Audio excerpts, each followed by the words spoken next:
It is the top of the hour, so we'll go ahead and get started. Good morning, everyone. My name is Leanne Foster.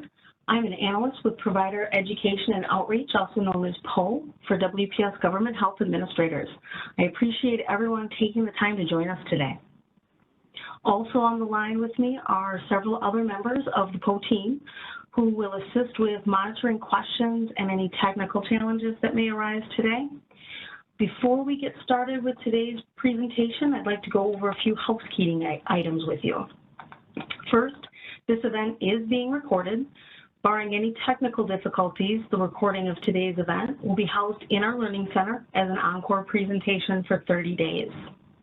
This will be available as soon as possible for anyone who missed the event due to scheduling conflicts or would like to listen to it again.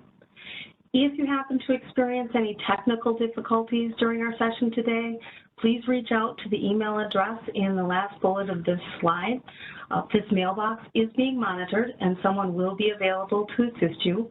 Also, one of my teammates will be entering it into the chat in case you need it. For questions today, they will be handled via the chat feature. Please use the chat feature only. The Q&A feature should be disabled, but if you see it, I just ask you to refrain from using it if that will not be monitored today. This will also allow my teammates to assist you with questions in one place, as I'll not be able to see it while presenting, and I don't want anything to get overlooked. To earn a certificate for the course today for any continuing education units, you must complete all required modules and stay on the line until the end. This does include the closing remarks. They do contain information that's important for you as well. We will mark attendance for today based on the participant log from the webinar company. We do ask for your patience as this takes a little bit of time for the system to generate that report, and then it takes approximately 24 to 48 hours to reconcile that report. With that, let's go ahead and get started.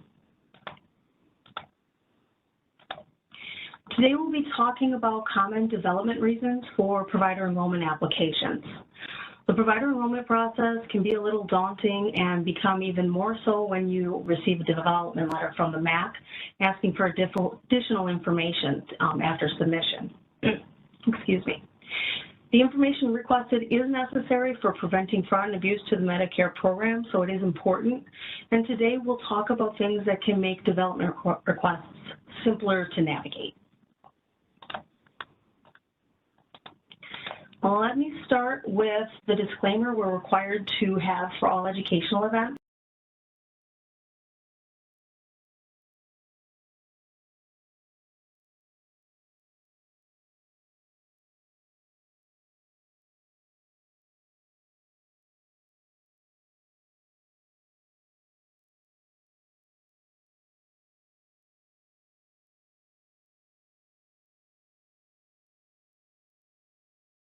No photographing, screenshotting, or recording of this education is permitted.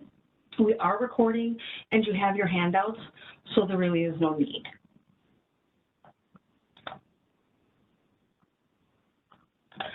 On our agenda today, we are going to focus on the development process for provider enrollment applications. Specifically, we're going to talk about common development reasons that we're currently seeing, how to correct them, and prevent them in the future.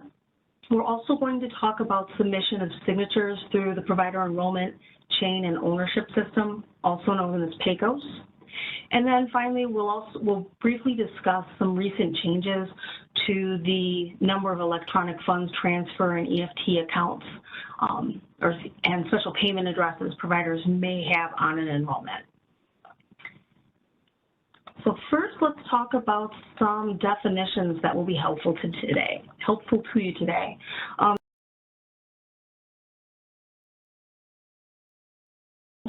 And they start on page 2. So we'll start with return.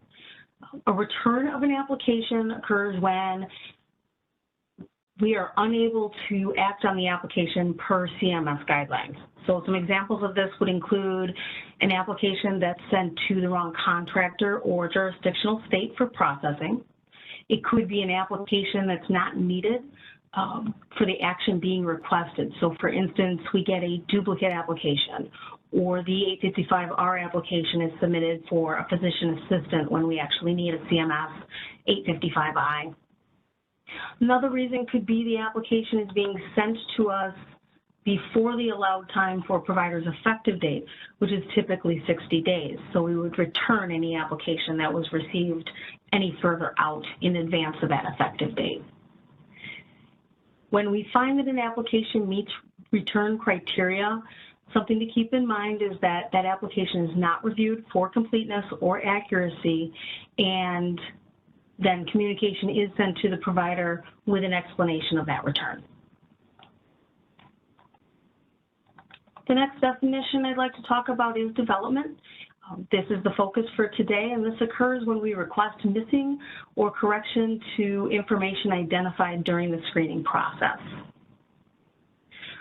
Moving on to a rejection. A rejection occurs when the MAC is unable to complete processing because of insufficient response to a development request. So typically the requested information is either not provided or incomplete. This can also include the non-payment of an enrollment fee.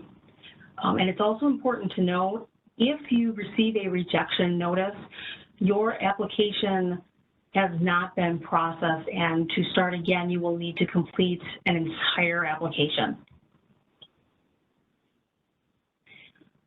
The next definition I'd like to talk about is approval. This is everyone's favorite. This occurs when everything is complete and accurate and the application can be processed and a decision rendered. This would include assigning of PTANs, making the changes requested on the application, or revalidating the enrollment. And the final definition I'd like to talk about today is denial. Denial of an application occurs if the provider does not meet CMS requirements to enroll in the Medicare program. Sometimes this gets confused with rejection. A denial example would be a provider that's not recognized by the Medicare program, does not meet Medicare requirements, or perhaps they have adverse legal actions that preclude them from enrollment in the program. Next, let's take a look at the enrollment process. Now, as we walk through the basic process, you will find some helpful information in your handout. It starts on the bottom of page 2.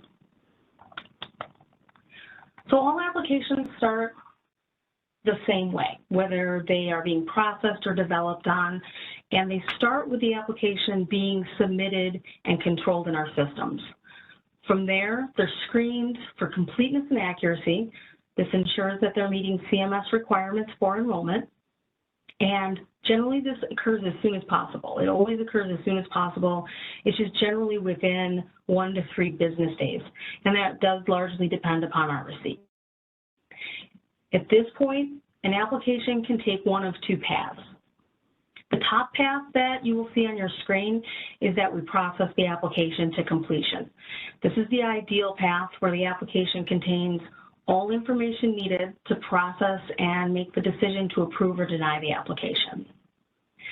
The alternate path is development, and we will focus on that today, so let's take a look at that on the next slide.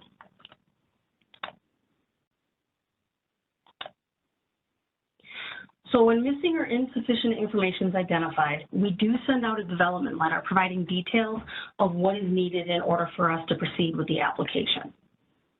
Once that development request is going to be sent to a contact or the provider in lieu of a contact on the application, and then you will be given 30 calendar days to respond to that request for information.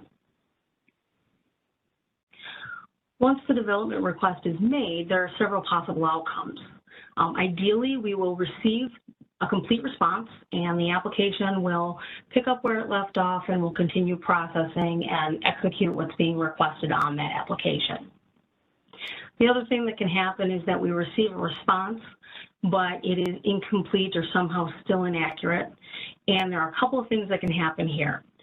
If that incomplete or inaccurate response is received ahead of the 30-day deadline, our provider enrollment area may follow up with a second attempt to try and obtain the information.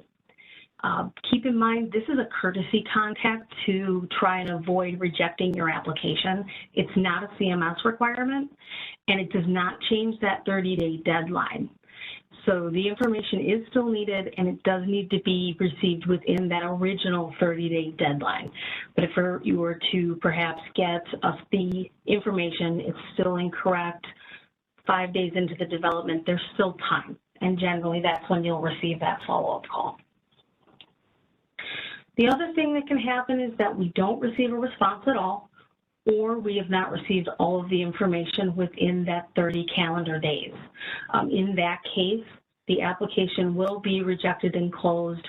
And again, as a reminder, this means you'll need to resubmit a complete application and begin that process again. Are there any questions in the chat so far, Eileen or Tom? We do not have any questions so far. Go ahead. Excellent, thank you.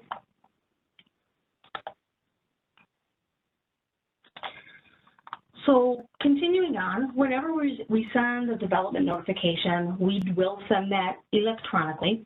The exception to this is if we do not have a valid email address. If something comes back to us as undeliverable, we may be forced to physically mail it. But when you're receiving our email communications, the sender is going to be slightly different depending upon how the application was submitted. So on this slide, showing you a reference that is on our website, and it is showing you the senders that you will see. So the red box at the top is for electronic submissions, meaning the application came through Pecos. The sender is going to be customer service do not reply at cms.hhs.gov. So this sender indicates that the development notification was generated through Pecos because the application was submitted electronically, and it's going to allow you to resubmit the information through Pecos. And that's your most efficient way to respond to that communication. We generally can see the information within that same day, depending on timing. And we may not be able to take action immediately, but you will know that we have it. So it's just a more efficient way to do it. The second red box that you're seeing, that's a sender for paper submissions. Okay, if you see this particular email, which is pe.medicare@wpsic.com, this was generated through our internal work management system and not Pecos. So that means if you receive development from this particular sender, you must fax or mail the requested information. If you attempt to resubmit through Pecos, you're actually going to create a duplicate application, and that can cause confusion and processing delays when that information comes back in. Again, keep in mind these are systematic emails, so we ask that you do not use either of these to communicate with your MAC regarding the application. Contact information will be provided to the development letter, particularly the top email. That is not a monitored mailbox, so if you respond through that email box, no one will see it. And the second mailbox is monitored. However, we ask that you fax or mail in your information because we want to make sure that there's no sensitive information in that email or sent to that email box. Also, because these are system generated, we do see where people may miss the development requests because our email senders are not getting through certain spam filters. So we do ask that people are checking their emails frequently. These do get sent immediately after we've reviewed the application. We're also asking that people consider adding these email addresses to their safe sender lists so that we can try and avoid them from going into your spam or junk folders. And then finally, we ask that people do check their spam and junk folders if they're not adding these to their safe senders list. That way we avoid any missed development emails. You avoid possibly missing that 30-day time frame and some frustration. So it'll help make things run a little smoother.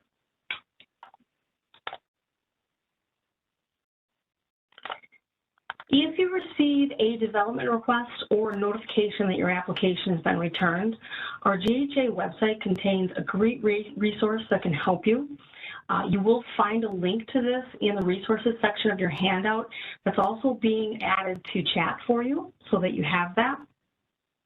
So from the Topic Center on our GHA website, if you go underneath Provider Enrollment and then Guides and Resources, you'll locate a document titled Returns and Development of CMS 855 Enrollment. Once you've selected the link, you're going to see two charts, and they provide direction on the development or the return reason and the actions you can take to correct them. Now, these lists are not all inclusive, but a lot of the more common reasons are here, and it will help explain those if you receive those letters. With that, I'm just going to do a quick check. Tom, are there any questions in the chat? I actually have a couple of questions and a comment. So we'll start with question number one. If you receive a rejection and don't want to correct or resubmit the application, how can you delete the application in PECOS? In PECOS, you should be able to go in and there should be a delete function when you go into the specific application. Otherwise, it will kind of just hang out there for you to be able to use if at some point you do determine you need to submit it. That's not the cleanest, it's not the cleanest functionality in PECOS, but there is again, there should be a delete function in that application. All right, so they're saying as a follow-up, we don't see an option to delete. So it sounds like our recommendation would be, it's fine, we'll just leave it for now? Yeah, you can leave it for now. It's not going to harm anything. It's out of our system, so it's not hanging out there. We're not processing it. We won't continue to look at it. It'll be in your way a little bit if it's not letting you delete that. Perfect.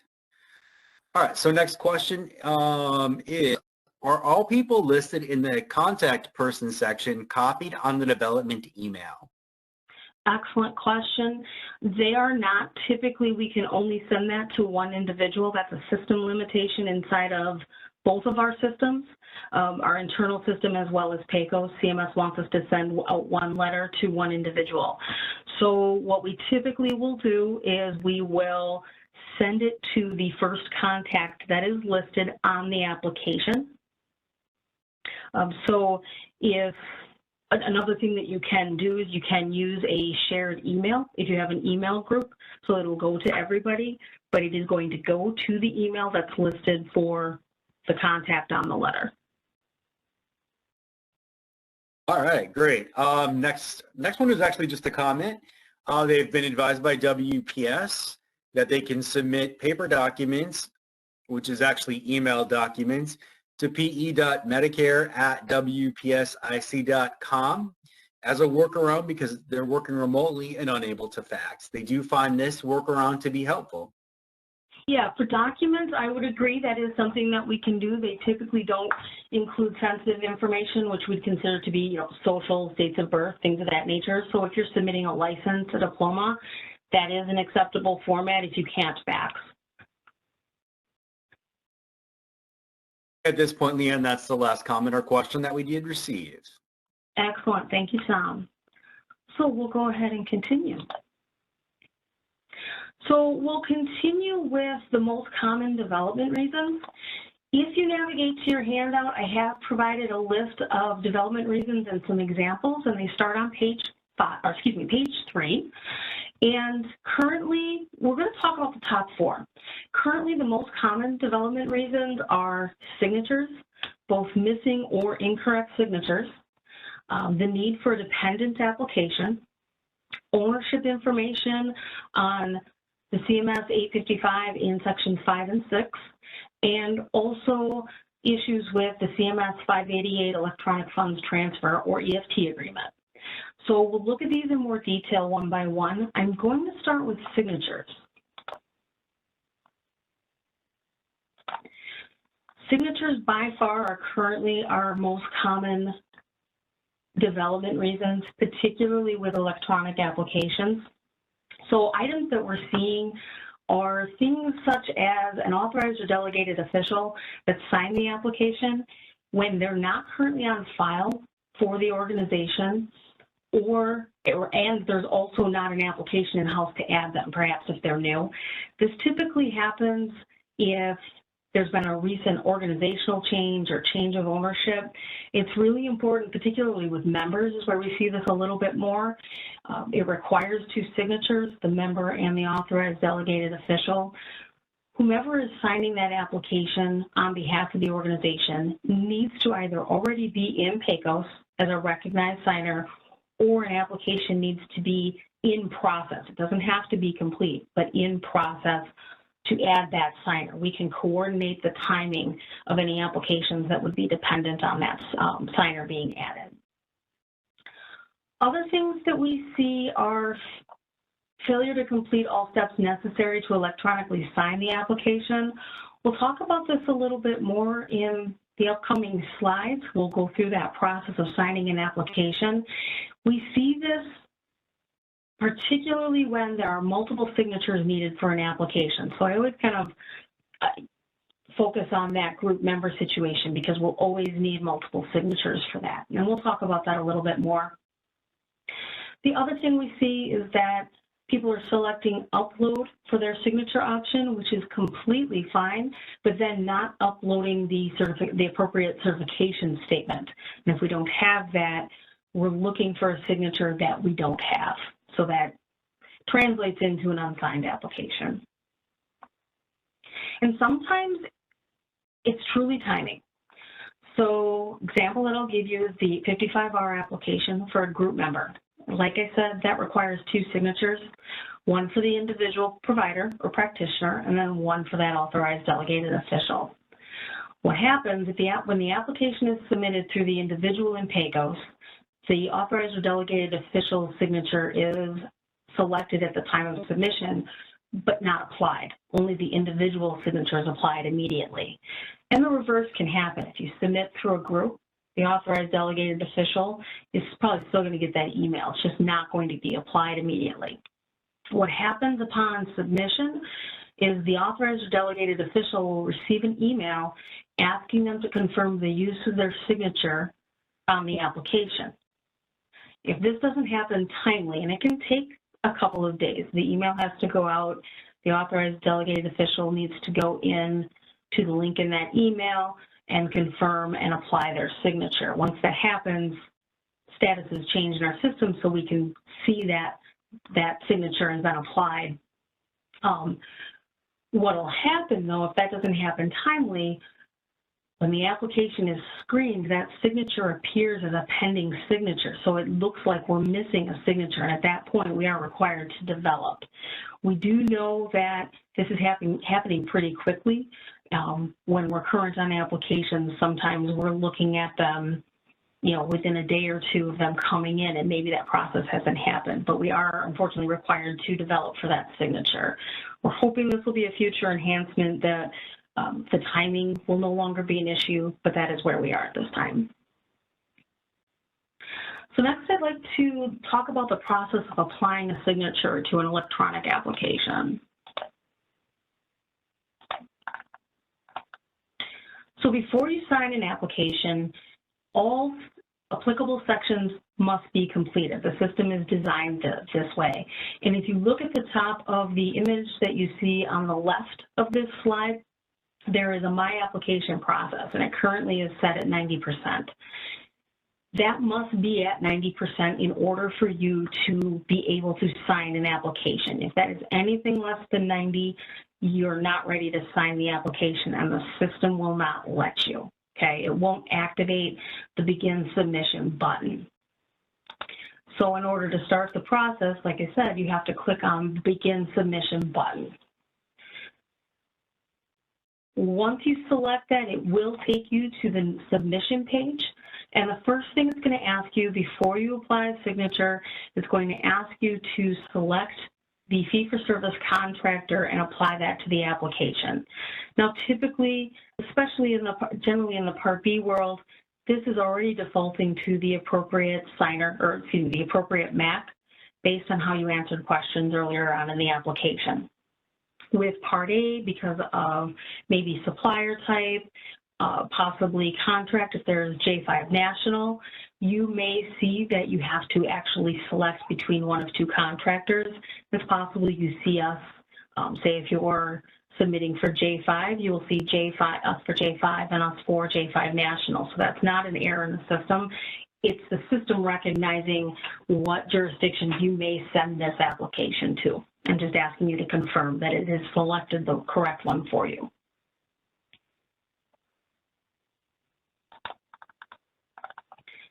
Once you do that, it will take you to your signature options, and it will present not only those options, but who's eligible to sign the application, including their role. So an authorized official is required for all organizations. Delegated officials are optional. In this case, you're seeing that we have the authorized official coming up, and you'll also see that it's there multiple times. And we'll talk about that a little bit more and why that's there in a moment. Under the appropriate name, you are going to be asked to select an option for how you'd like to sign the application, and you have two of them.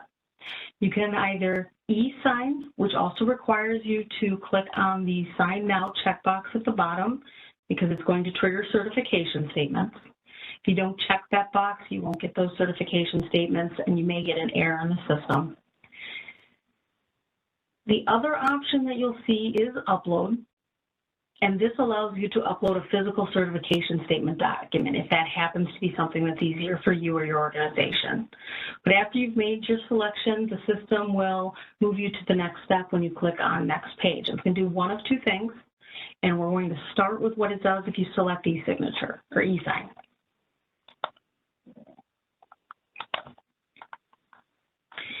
So what you're seeing now are examples of the certification statements that you will receive if you select e-sign. They're just electronic versions of what you'd see on a physical paper application. Now keep in mind you may have multiple, and it depends on what your submission looks like. In this example, I'm submitting an 855 application and a 588 EFT agreement, so I have two certifications that need to be signed, technically two signatures. You'll do it all at once.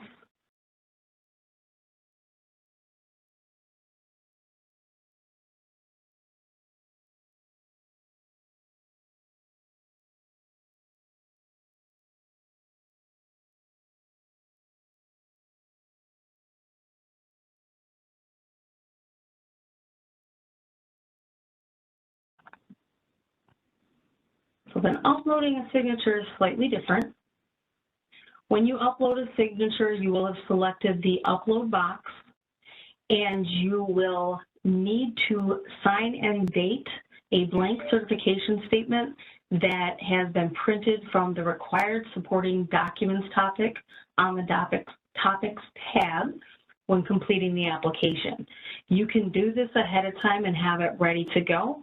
Otherwise, you may have to back out of your signature to go and grab that particular signature page.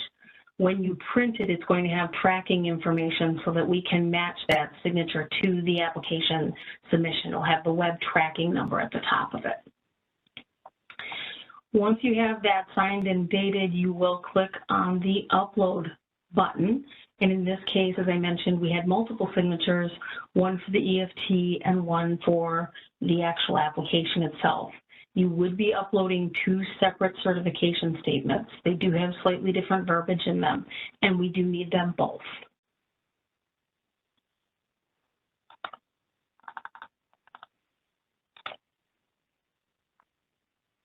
Once you have successfully signed and submitted the application, whether you e-signed or uploaded your signature, you are going to receive a couple of things that will let you know that you're successful.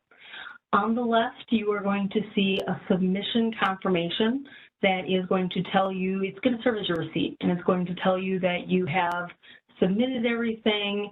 It's going to talk about the sender email that you're going to see. It's going to let you know the timing of certain things. So it's just good information. What you really want to keep is going to be that email that is on the right.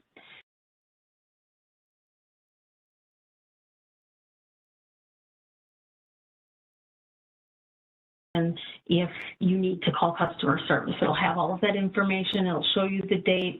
It'll show you some information from inside of the application as well.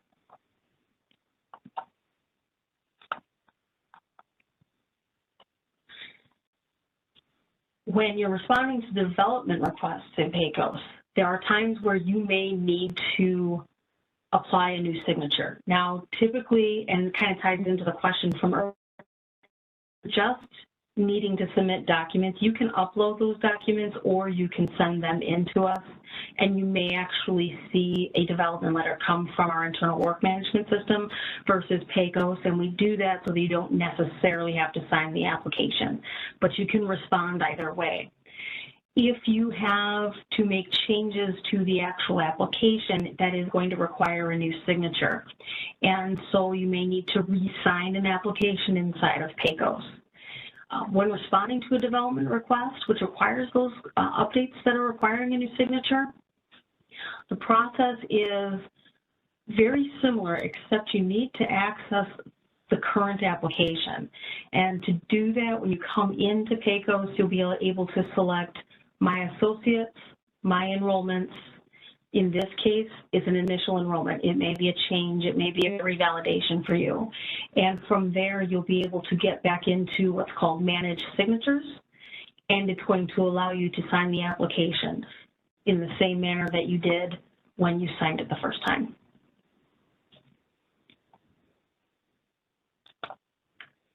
For paper applications, for paper applications, I do have a few reminders. Most of our applications are coming in through PAYCOS Web, but we do still see quite a few that are paper, and we do see some issues with signatures there as well. For these, we need handwritten signatures that are considered to be an original ink or what we call a wet signature. Copied and stamped signatures are not acceptable and will be developed. If you are faxing in an application for the first time, you may have seen development for a wet signature. We won't take that fax signature in on a paper app. Another reason why submitting electronically and signing electronically is a little bit easier. Now we will, especially with the pandemic, we are accepting electronic and digital signatures. However, those signatures must be created using a software that includes a watermark with the date and time of the signature. What we won't accept are signatures that are keyed onto the application using a script font. That is not a valid signature, and those will be developed. The other things we develop for paper signatures have to do with age. Signatures cannot be dated more than 120 days. This is not something that happens with electronically submitted applications. This is pretty much a paper-specific issue. It is something we see a little bit more this time of year because everyone's needing to remember to sign them with 23 instead of 22. And then also we see the same issues we do sometimes with web is making sure that you have the appropriate signer on those.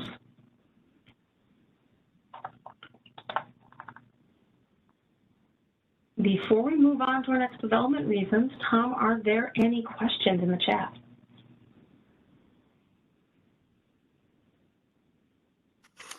I do not see anybody. I'm just sending out a reminder to everyone again. If you do have a question, just go ahead and throw it out there for us and make sure that you go to all panelists. So no questions at this time. Okay, thank you, Tom. Another common development reason that we see is what we call a dependent application needed. So this is when an application is received, but we need an additional application in order to process it. One that we see quite often is, again, that CMS 855R application. We receive that application to join a medical group. During the review of the application, it's determined that the provider is either new to the Medicare program or the jurisdictional state. And so what this requires, in addition to that 855R, is a CMS 855I to establish that provider. We will look for that to see if it was received. If that 855I was not received and is not in our system, a development request will be made to the contact. The 855R is dependent upon receiving that I in order to enroll the provider, so that R is then put on hold for development. This happens primarily with paper applications. It can happen with web, but in most cases, that a provider is new to the jurisdictional state that they've selected and will be presented with the questions and the application information needed to ensure that we have everything necessary to process that application. So again, submitting electronically is a way that you can avoid that. And just knowing if your provider is new and remembering that if a provider moves from one jurisdictional state to the other, we will need an 855I to get them enrolled in that new state.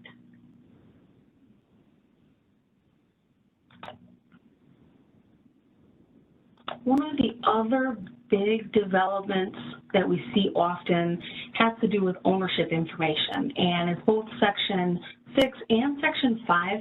The difference between Section 6 and Section 5 on an 855 is really who are we asking the ownership information of. Section 5 is for organizations that have ownership, so parent companies, and Section 6 would be for any individuals. I have included these examples and the things I'm about to talk about on your handout, and they start on page 4. A few things I'd like you to keep in mind for Section 6 or Section 5, that all owners, whether they're indirect or direct, need to be reported. All directors or partners also need to be reported. Certainly with some of the sections, there's a percentage requirement, and I'm talking about ownership that falls in line with those percentage requirements. Also, all organizations must have at least one authorized official. That is the person that's going to sign applications. They can also have a delegated official to sign applications. That is optional, but they do have to have one of the qualifying roles, which consists of an owner, a partner, a director. Sometimes we will see contracted managing employees that are trying to be delegated officials. Typically that's not allowed. The exception would be if they also have a qualifying role. So perhaps they're a director, perhaps they are also an owner, but we need to know that. The other thing organizations are going to need is they must always have a managing employee on file, and they need to indicate that role. And roles are really one of the bigger things that we see where we have questions.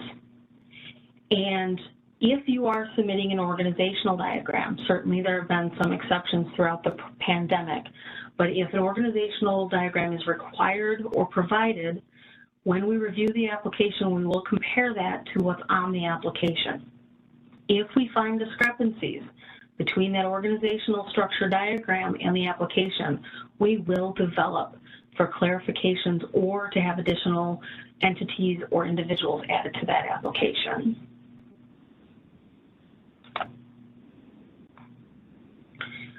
Continuing with ownership, specifics inside of the sections, and this can be for either Section 5 or 6 issues that we see. We are often developing for legal business not matching what is on the IRS documentation, or we've been provided the DBA in scenarios where we shouldn't be. It is critical that that legal business name does match IRS documentation, and that is a CMS requirement. So you will see us develop for that. We often develop for incorrect information listed, particularly with individuals. There may have been a name change and we do not have the correct name on the application, or we do not have the correct date of birth. Our systems do verify that information against the Social Security Administration database, and if we get indications that something is not correct, we will be developing to make sure that what's on the application is matching that. It's the equivalent of a legal business name matching the IRS documentation. Roles are another big thing. we see where people are not listing all roles that somebody may have. It is very possible and quite common for an individual to have multiple roles identified, particularly in Section 6. You may have somebody who is a director, an authorized official, and the managing employee for the group. That's perfectly fine. They don't all have to be a different person. You could have multiple managing employees. That's perfectly fine. And you can have multiple authorized officials, again, provided they meet the criteria and have the qualifying role of owner, director, partner. And the other thing that we'll see is we'll have individuals that will sign the application that do not have an authorized or delegated official role. You may have seen development for a different signer because the individual on the app is not in our system as an authorized or delegated official and does not have the role checked in Section 6. This happens a little bit more frequently, again, with organizational structure changes. On revalidations, the revalidations are meant to basically reconfirm everything that we currently have on PAYCOS, including any changes, additions, deletions. And what we're seeing is that on revalidations, oftentimes we're not seeing everyone that's currently in PAYCOS accounted for in Section 6. So Section 6 needs to account for all of the current individuals that need to be reported in the ownership sections or entities, including their roles. It also needs to account for anybody who's being removed. They will not be removed purely because they're not included in the revalidation application. You would need to submit a Section 6 to remove them and the roles that they need to be removed from. Sometimes it's not a total removal of the person, it's just from certain roles, and that's okay. But it needs to be accounted for on that application. The other thing with revalidations is anybody new, if we do not have them accounted for in PAYCOS, they need to be on that application. And bear in mind, we can't have gaps with, we can't ever have a time where there are no owners, there are no directors, no qualifying roles. We always have to have a managing employee, so if you're changing that, there can't be a gap between when one managing employee stops and the next one, the new one starts. The same goes for authorized and delegated officials. There cannot be a gap when there's a change. So make sure you're watching those effective dates for those roles. It's a lot of information. So Tom, I'm going to check in with you again. Do we have any questions in the chat? I do have some questions. First one, and this is a question about PHE. Will the allowance for the digital signatures end when the PHE ends, or will it continue? Fantastic question. We actually do expect that to continue. That's an efficiency that the providers have enjoyed, the contractors have enjoyed, and we are not seeing any indication that that's going to end. All right, our next one is a question with a little bit of a scenario, so I'll read you the entire thing. Okay. What is the preferred method for submitting the application? We submitted our last application electronically and uploaded documents. When we followed up on the application, the rep said the documents could not be seen. We ended up FedExing the documents, and then the documents still could not be found. They had a stressful experience with Medicare not getting our documents to the application. They're looking to avoid this in the future. So again, what's the preferred method for submitting an application? That is an understandably frustrating scenario, and it sounds more like a system issue that unfortunately occurred. So I apologize for that experience. The preferred method is electronically through PAYCOS, and there is a little bit of a glitch. It's pretty rare where sometimes we struggle to get those documents. Again, it's rare. We do not see it often. I would continue to attempt to submit applications electronically through PAYCOS. They are looking at the system, and hopefully some of those glitches will be resolved. All right, thanks. Next one is, do we need to upload the DBA certificates, doing business as, for legal business name entities and practice locations? For Part A, that is always a good idea because we are looking for that DBA. The DBA is a little bit more important, as you know, with Part A providers. On the Part B side, we don't really utilize that DBA, so it would just be the legal business name. So my advice would be that it's a good idea to submit those certificates on the Part A side. All right, as a reminder, the Part A side would also be that business application for the 855A. Could also possibly look for them on 855B, but not as commonly, if I remember correctly. That's correct. All right, so next question, is there an approximate time frame and date for site visits?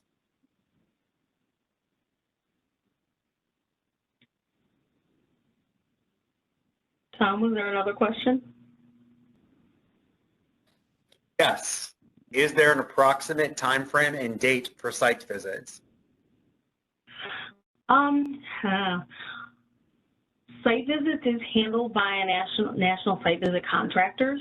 So as a MAP, WPS is not in control of the timing of those site visits. They do, the timelines that typically happen are 15 days for new and 30 days for changes and revalidations. We typically see them sooner. And if we're not seeing them within those timelines, we are following up with CMS. And we typically are requesting those site visits at the same time as we're requesting development, so it's not an additional timeline in the processing, and it's happening simultaneously. All right, that sounds great. Next question jumps back to signatures. Do all authorized officials have to sign the application, or can you pick one to sign the application?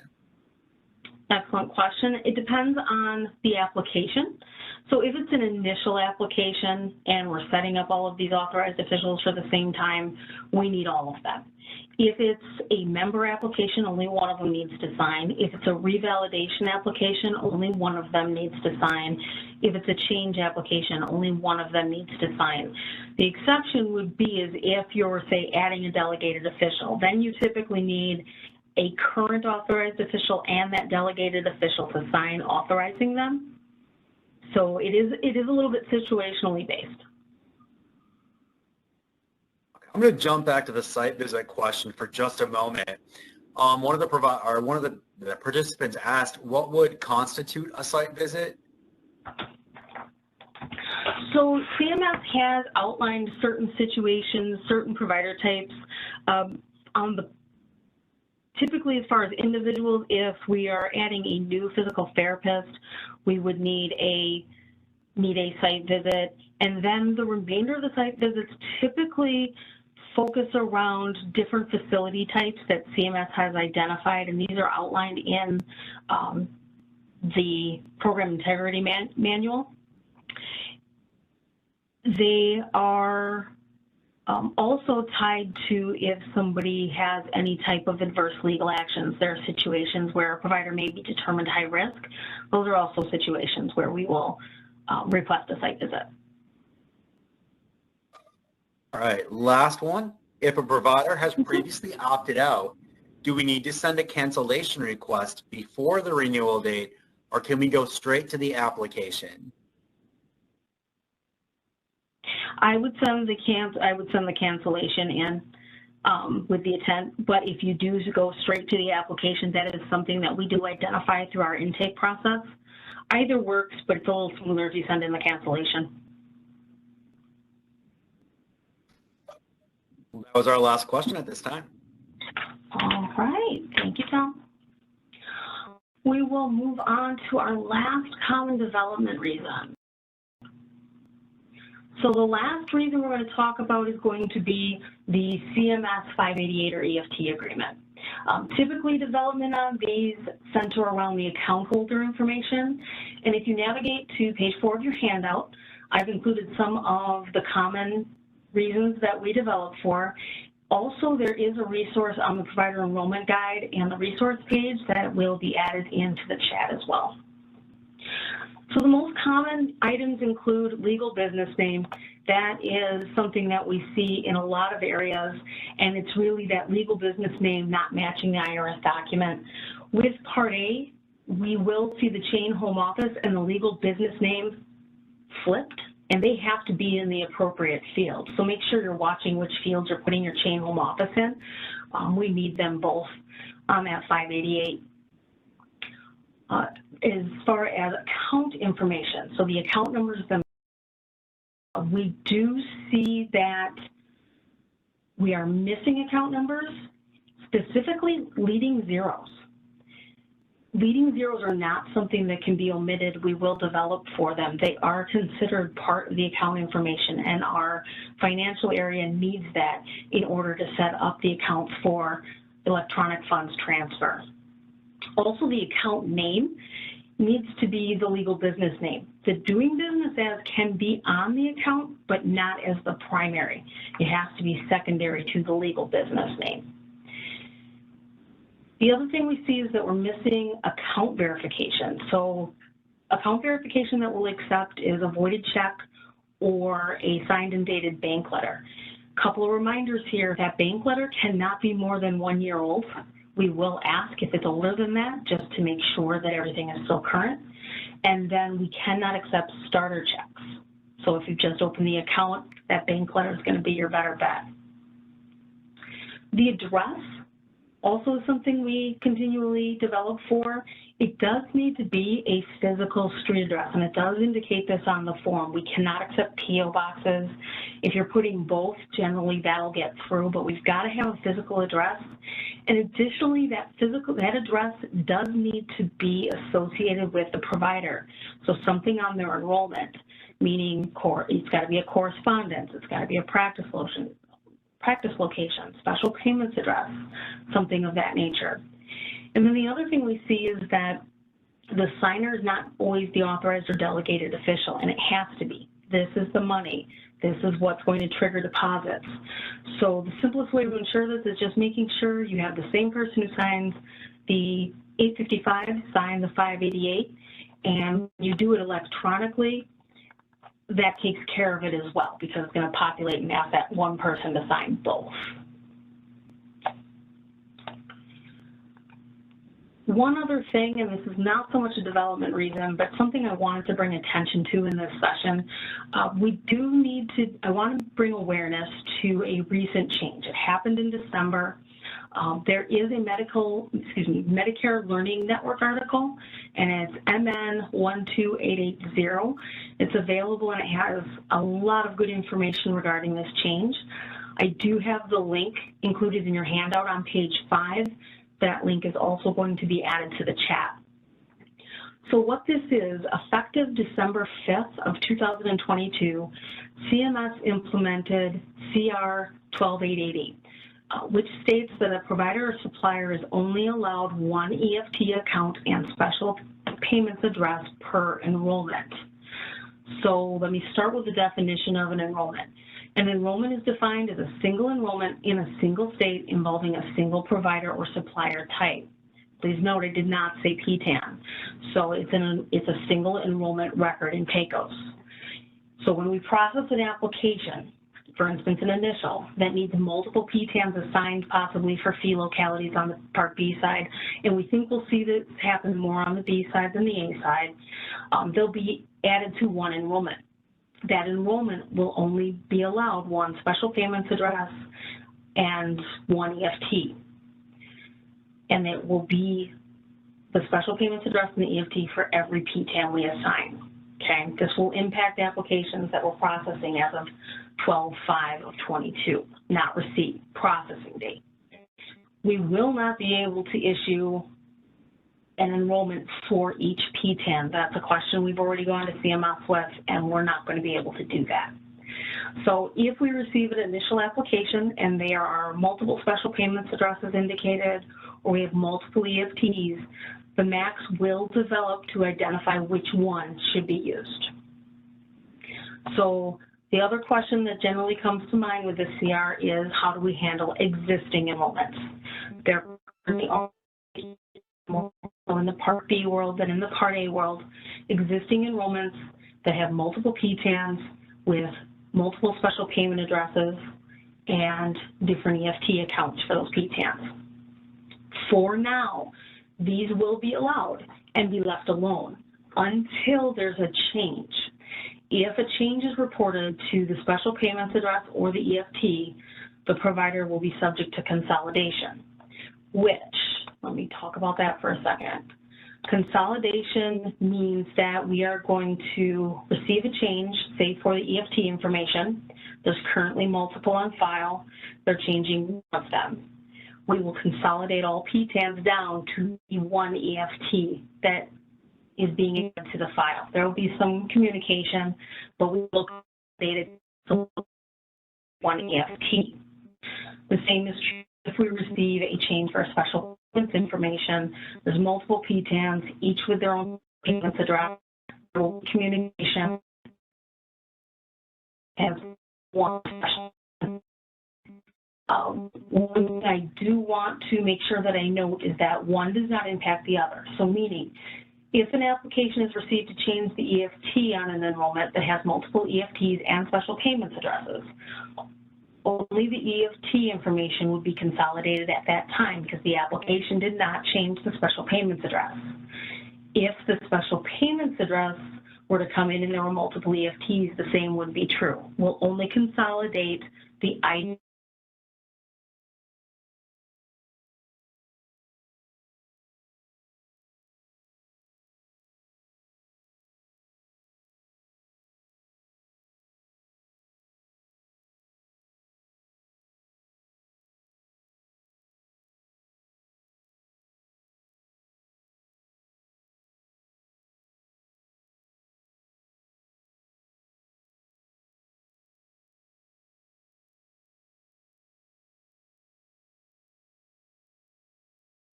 I think we may have lost Leanne's audio line.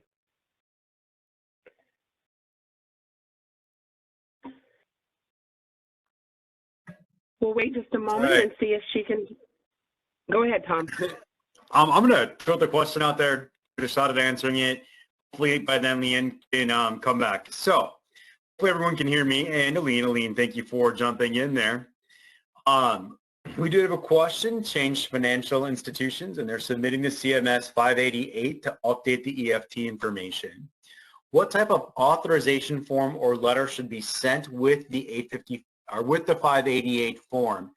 In the past, WPS has emailed our authorized officials requesting an authorization form to be sent. Those emails are not received, resulting in rejections of the application and starting over. Thanks.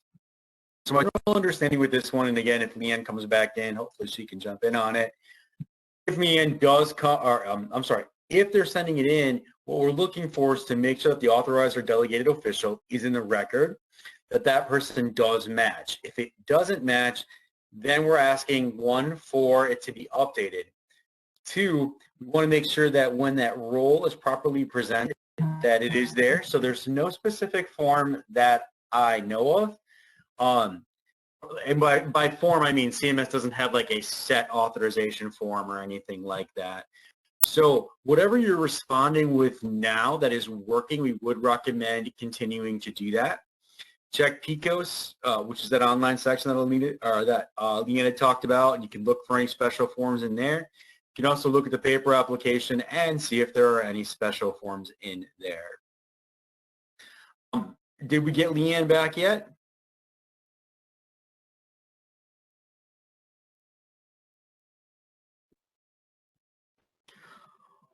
All right, well, I got about a minute left, so I'm going to go ahead and close out. So if you still have questions, you still have an opportunity to ask those even after this event's over. We're going to give you 10 days to get those to us. Here's what's going to happen. Leanne and I are going to go ahead and track this event. We're going to see who was on from start to finish. We given the opportunity at that point to take a look at the Learning Center. Inside the Learning Center, you'll log in, go to your dashboard, select the course. Now you do have to complete the remaining modules. So for instance, the survey, the post-assessment. Then we'll unlock a module. It's not a required module. You don't need to do this to get the certificate of achievement, but it is an option to present questions. Again, all modules must be completed within 10 days. Also, download your certificate within that 10-day time frame. If you don't get all of that information done, we can't guarantee you're going to have it available to you. So make sure you try to do that within the next 10 days. Here's the catch. We do have to mark you complete manually. This is a process, and we do have to wait for a report to be processed by WebEx so that we know that you did attend from start to finish. So give us 24 hours to do that. Lots of times we'll have it done later today, but it might be done tomorrow. I'd like to ask Alina if she has anything to add for closing comments.